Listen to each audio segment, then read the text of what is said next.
Hello guys, আজকে আসলাম কাশবন। এটা হচ্ছে সৌদি আরব রিয়াদ উমল হাম্মাম স্টেটের ভিতরে নুন হসপিটালের অপোজিটে কাশবন একটা বাংলাদেশি রেস্টুরেন্ট।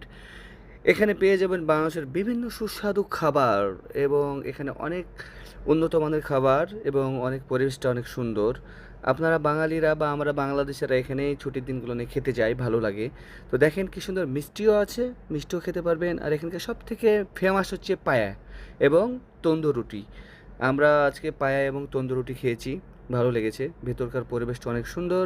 আর এখানে কাস্টমার সবসময় ফুলই পাওয়া যায়, একটু অপেক্ষা করতে হয়, অপেক্ষা করলে আপনারা টেবিল পেয়ে যাবেন। দেখেন ভেতরকার সিস্টেমগুলো, দেখেন কি সুন্দর, পরিবেশটা কি সুন্দর। আর ভালো লাগে আর কি, বুঝছেন। ছুটির দিনগুলো একটু ঘুরলাম ফিরলাম খেলাম, অন্যরকমের একটা মজা। তো রুটিটা যদি দেখেন, দেখেন কি সুন্দর একটা গরম গরম রুটি চলে এসছে আমাদের কাছে। সাথে সবজি নিয়েছিলাম একটা, আর সালাদ দিবে, সাথে পায়া দিবে। পায়াটা অলরেডি চলে এসছে, দেখতে পাচ্ছেন। তো ঠিক আছে, ভালো থাকবেন।